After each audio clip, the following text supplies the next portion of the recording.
Halo teman-teman, apa kabar? Welcome back to my channel. Di video kali ini kita akan melanjutkan tutorial TypeScript.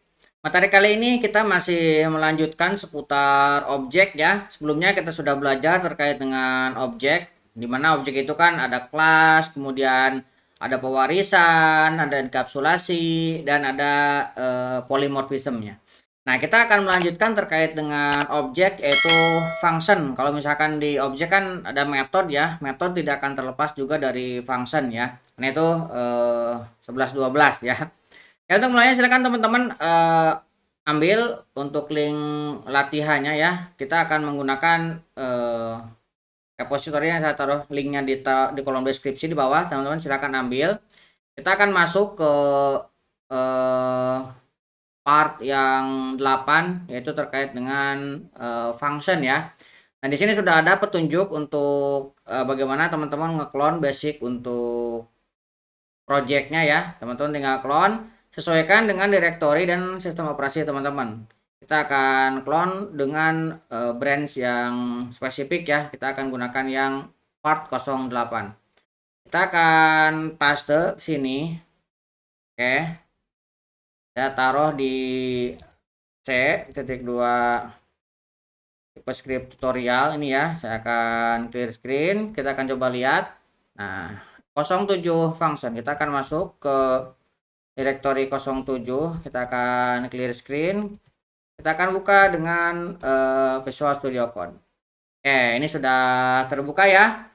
Nah, teman-teman bisa dilihat di sini sudah ada src main yang isinya kosong, dan di sini juga ada readme yang isinya adalah materi yang akan kita bahas terkait dengan function. Oke, pertama kita akan jalankan dulu untuk testing awal ya.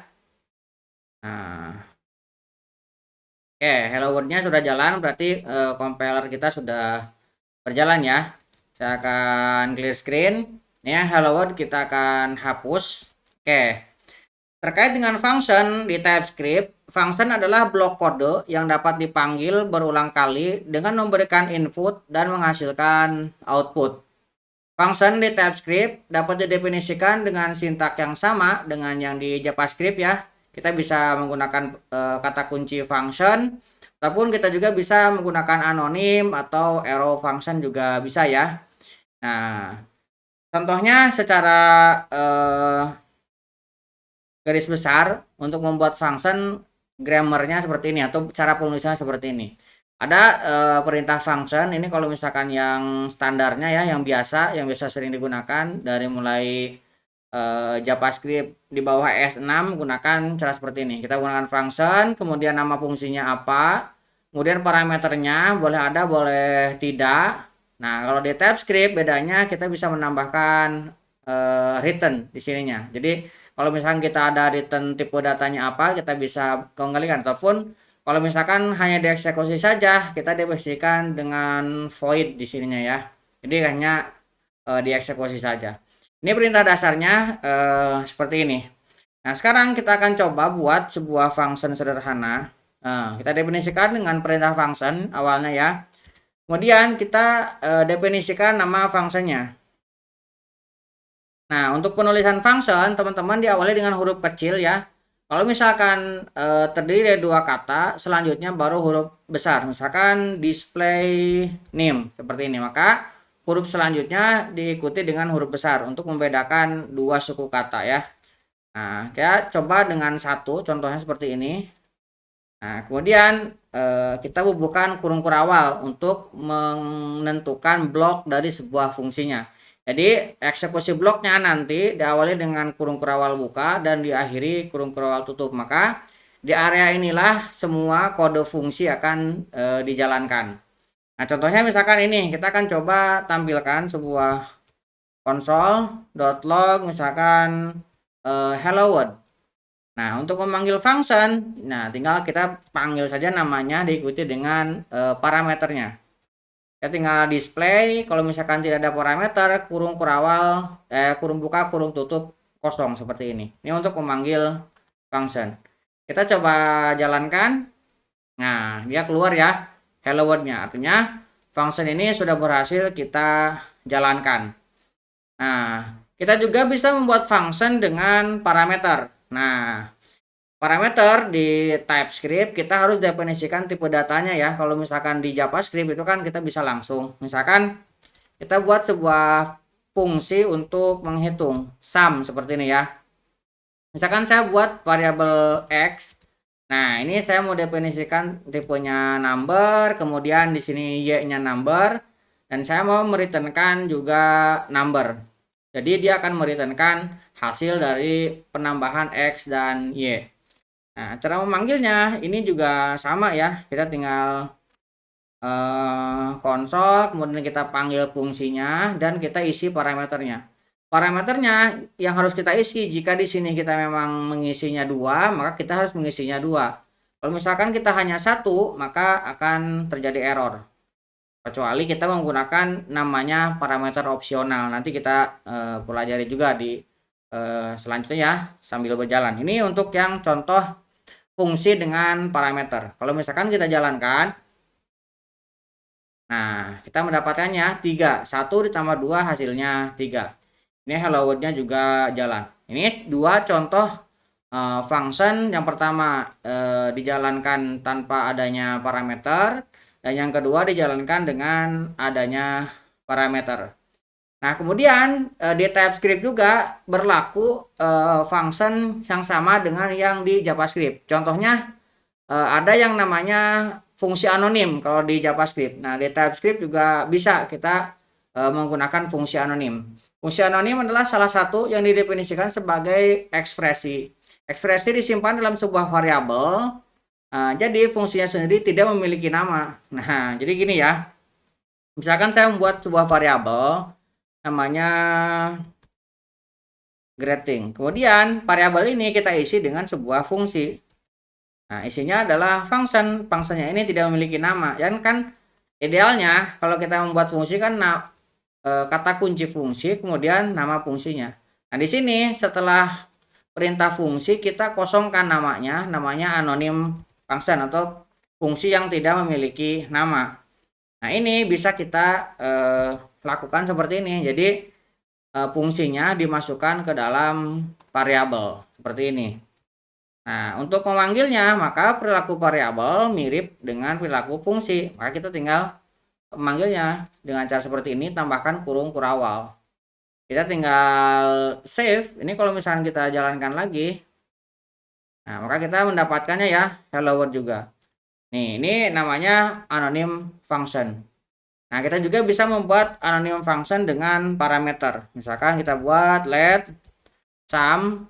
Nah, tadi sum sudah ada ya. Kita gunakan sum 2 misalkan ya. Kita akan buat ini dengan function. Kita langsung di sini X, Y, kemudian kita langsung panggil aja seperti ini. Jadi kita definisikan X dan Y-nya, dia returnnya number, kemudian kita jumlahkan dan kita panggil di sini. Ini kita jalankan.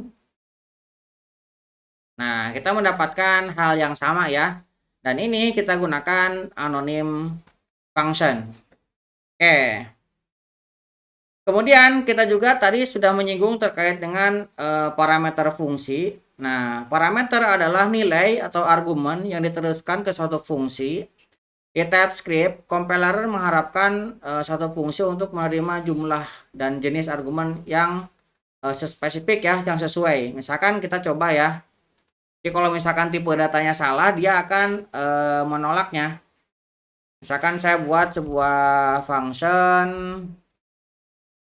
grade seperti ini ya. Misalkan di sini kita buat dengan nama greeting, ini kita kasih string, kemudian name kita kasih juga string. Nah, di sini kita akan console.log name dengan seperti ini. Nah, ini kalau misalkan kita lakukan pemanggilan, misalkan kita panggil langsung ya greet hello world. Jadi ini kalau misalkan kita jalankan, kita run, muncul ya hello world. Nah, sekarang kita akan duplikat ini dan kita hilangkan satu parameternya. Kita akan hilangkan satu, maka dia akan error ya, dan dia tidak mau. Ataupun kita mengisi dengan yang tidak sesuai, misalkan false. Ini juga sama. Dia tidak mau. Jadi harus sesuai antara tipe data dan panjang atau jumlah dari parameternya. Ini dengan seperti ini dia akan menolak dan compiler menganggapnya ini sebuah error. Oke, ataupun kita juga membuat yang lebih banyak. Misalkan ini saya duplikat.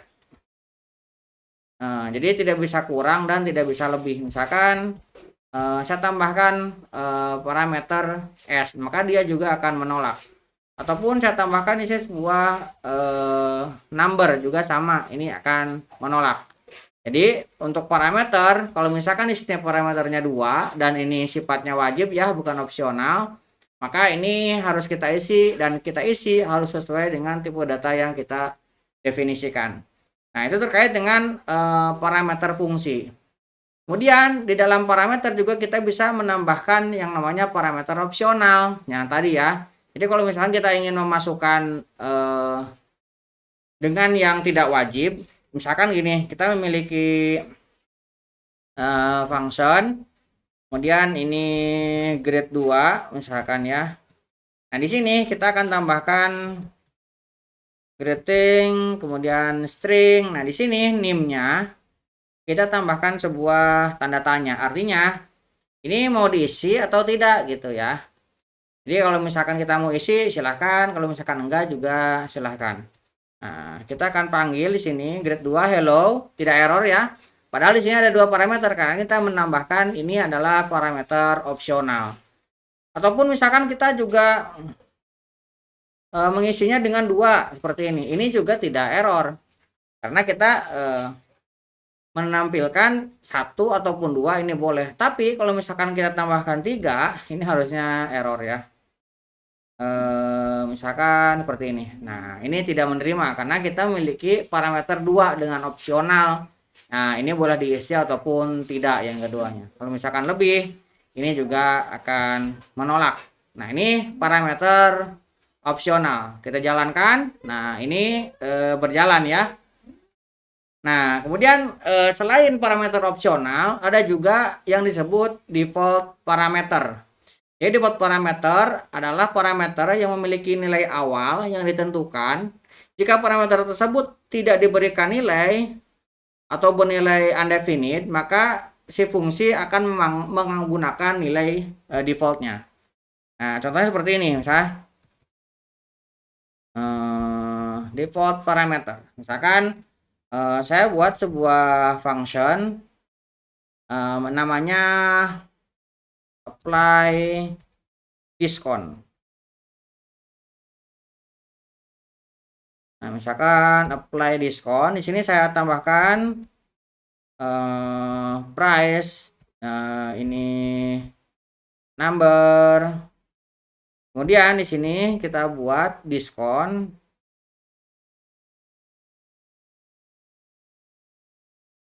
Diskonnya kita buat tipe datanya number. Nah, kita buat defaultnya misalkan 0,05 seperti ini ya.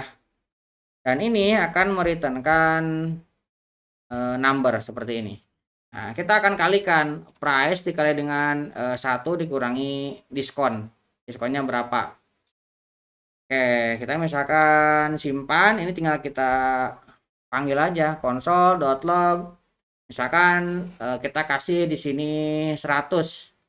Kalau ini nanti kalau misalkan kita jalankan, misalnya ini jadi 95 ya. Nah, jadi 95 ya. Nah, ataupun kita misalkan panggil dan kita tambahkan diskonnya misalkan jadinya 0,1. Ini kan tadi 0,05. Ini kita isi dengan 0,1. Kita save, kita jalankan. Nah, jadinya 90. Jadi kalau misalkan kosong, dia akan memanggil defaultnya. Cara mendefinisikan default, kita cukup menambahkan sama dengan di sini. Sama dengan, kemudian value defaultnya. Ketika tidak dipanggil, maka dia akan menggunakan default value-nya. Ketika kita menggunakan parameter, maka dia akan mengeliminasi atau mengignore yang default-nya. Nah, itu untuk default parameter. Nah, kita juga bisa mencontohkan yang default parameter untuk mendeteksi. Kita akan contohkan untuk mendeteksi jumlah hari kabisat ya. Misalkan kita membuat sebuah function, namanya get day, get day ini untuk memanggil hari. Nah, get day ini kita akan tambahkan sebuah parameter year, ini kita isi dengan number. Nah, kita buat defaultnya di sini dengan date. Nah, kemudian kita akan gunakan get full year. Nah, kita akan ambil get full year. Kemudian kita akan tambahkan parameter man. Ini juga kita gunakan number. Oke. Kemudian di sini baru kita buat kurung awalnya ya. Ini date get new. Ini kurang new-nya ya. New date. Nah, ini error jadinya. Get new full year. Nah, di sini kita akan returnkan, kita belum ya, number. Nah, kita akan returnkan number. Di sini kita akan definisikan sebuah parameter day sama dengan 0. Oke, di sini kita akan gunakan switch. Nah, yang mau kita switch adalah man. Nah, kita akan gunakan case 1, kemudian case 3, kemudian kita akan ambil case 5, case 7, case 8, kemudian 10, kemudian 12. Nah, kemudian day-nya 31 ya. Kalau misalkan dia 31 kita kasih break. Kemudian ini akan ada case 4, kemudian ada case 6, case 9, case 11. Nah, kalau misalkan 11 kita ambil 30 hari ya. Kita akan break, kemudian di sini akan kita ambil case 2. Nah, di sini kita akan gunakan kondisi ya. Nah, kita akan gunakan kondisi jika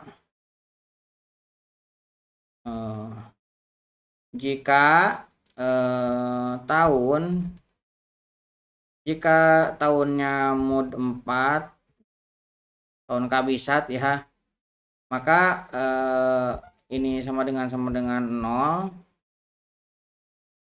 dan kita akan tambahkan ini bukan year. Kita akan modulus 100, ini sama dengan 0. Kemudian kita gunakan atau di sini year. Nah, kita gunakan ini ya. Kalau misalkan dia akan mengambil 29, kalau misalkan tidak 28, kemudian dia akan break. Nah, di sini kita akan tambahkan default. Defaultnya kita akan buat throw error, misalkan invalid man.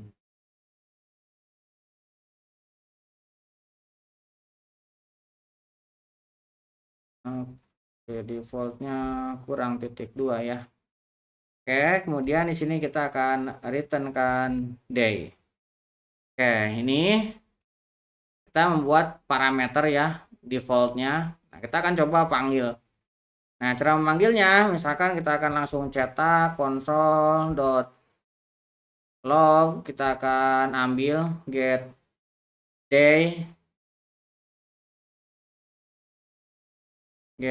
misalkan 2020, 2. Kita coba jalankan. Oke, 29 hari. Kemudian kita akan coba lagi di sini. Kita akan get day, tapi di sini kita kasih undefinite. Oke, kita save. Maka dia mengambil tahun sekarang.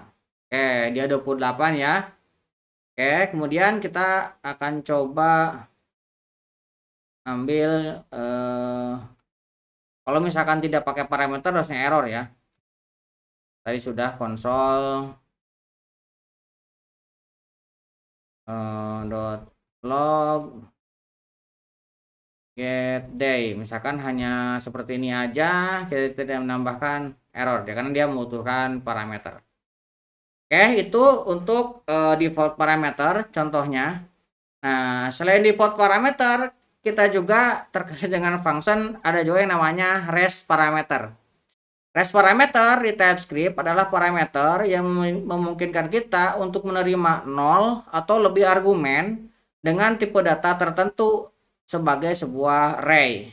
Nah, REST parameter berguna ketika jumlah parameter tidak diketahui atau dapat bervariasi, berubah-ubah ya. Nah, contohnya misalkan saya membuat sebuah function untuk sum ya. Nah, kita mendefinisikan dengan operasi titik 3 seperti ini. Ini sudah pernah kita pelajari ya di JavaScript. Nah, harusnya teman-teman kalau beralih menggunakan TypeScript sudah familiar ya dengan yang seperti ini. Misalkan seperti ini, kita akan membuat result sum. Nah, ini akan mereturnkan number. Buat perulangannya menggunakan let misalkan number of, misalkan ini kita kurang s numbers supaya tidak ini ya. Nah, di sini kita tinggal ambil sama dengan 6. Oke, result.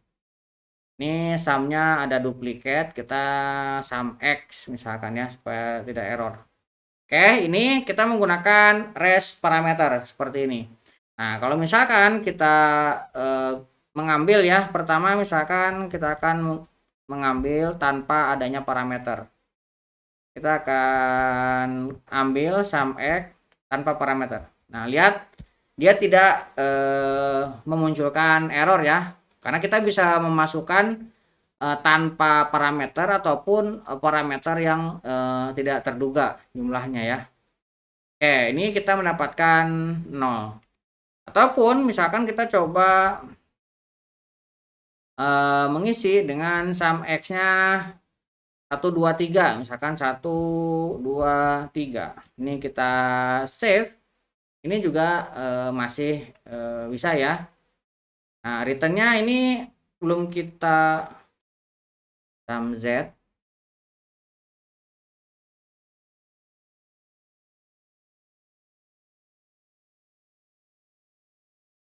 Nah, sekarang sudah muncul ya. Kita clear screen. Itu untuk REST parameter. Nah, selain REST parameter ada juga yang namanya overloading parameter. Overloading function overload. Function overload di TypeScript adalah cara untuk mendefinisikan beberapa fungsi dengan nama yang sama, tapi tanda signaturnya berbeda. Nah, misalkan yang satu untuk penjumlahan number, yang satu lagi untuk penjumlahan string. Nah, ini yang namanya overloading. Contohnya misalkan kita buat sebuah function namanya add. Nah, add ini kita akan kasih A, ini number yang pertama. Kemudian ini B-nya juga number. Kita akan returnkan A tambah B. Nah, di sini kita akan buat juga nama function yang sama, add. Nah, kemudian kita akan buat di sini A-nya adalah string. Ini kita kasih string, kemudian return-nya juga string. Oh, salah saya mendefinisikannya. Ini harusnya seperti ini. kita definisikan seperti ini, kemudian ini kita definisikan seperti ini. Panggil ke sini, ini sebuah function add, kemudian kita akan kasih a-nya any, kemudian kita kasih b-nya any. Oke, sini kita baru akan return a tambah b. Nah, ini sudah tidak error ya, karena didefinisikan. Nah, di sini kita bisa gunakan langsung konsol. Jadi ketika nanti tipe datanya number, maka dia akan menggunakan yang number ini. Nah, kalau misalkan kita konsol lagi, nah tipe datanya misalkan hello. Hello world. Nah, ini kita save. Ini kita jalankan. Nah, lihat. Yang ini hasilnya 3, yang ini hello world. Jadi ketika ini dipanggil, dia akan mengoverride yang ini. Dan ketika yang ini dipanggil, dia akan ke yang numbernya ya. Oke, itu terkait dengan overloading. Nah, selain overloading, ada juga yang namanya arrow function. Ya, kita habiskan dulu materi mengenai function ya. Nah, arrow function itu adanya dari ES6 ke atas ya. Nah, itu ini juga di TypeScript juga ada. Arrow function adalah sebuah fungsi yang kita tidak mendefinisikan perintah fungsinya secara langsung.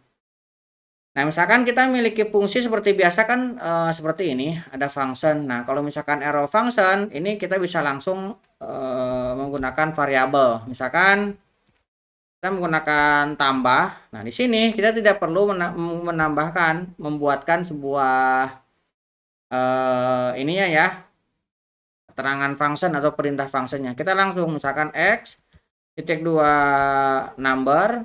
Nah, kemudian kita kasih y titik 2 number. Nah, kemudian di sini kita tinggal tambahkan titik 2. Nanti returnnya apa? Misalkan number juga. Nah, kita gunakan panah seperti ini langsung ya. Nah, di sini kita returnkan x dan y. Nah, ini kalau misalkan kita panggil, tinggal kita console.log tambah, ini perilakunya sama seperti fungsi biasa. Ini kita jalankan. Nah, hasilnya 3. Nah, ini masih panjang. Nah, ini bisa kita sederhanakan lagi, lebih pendek lagi ya. Misalkan kita tambahkan let tambah 2. Nah, sama dengan, nah kita gunakan x-nya number. Nah, di sini kita tidak perlu mendefinisikan seperti ini. Nah, kita langsung saja panah x ditambah dengan y. Ini sama aja perintahnya, kembalikan hasil dari penjumlahan x dengan y. Nah, ini seperti ini perintahnya. Kita lebih sederhana lagi, tidak perlu return, tidak perlu kurung kurawal. Nah, ini fungsinya sama dengan yang di atas ini. Nah, kita coba panggil, kita save, kita jalankan. Lihat hasilnya sama ya. Oke, terkait dengan function di TypeScript kurang lebih seperti itu. Ada banyak yang sudah kita pelajari terkait dengan function, dari mulai bagaimana cara membuat function dengan parameter, kemudian ada parameter yang opsional, kemudian menggunakan rest parameter, dan lain sebagainya. Banyak tadi. Mudah-mudahan bisa memberikan gambaran dan membantu teman-teman. Buat teman-teman yang belum subscribe, jangan lupa subscribe dan nyalakan tombol loncengnya. Sampai ketemu di video selanjutnya.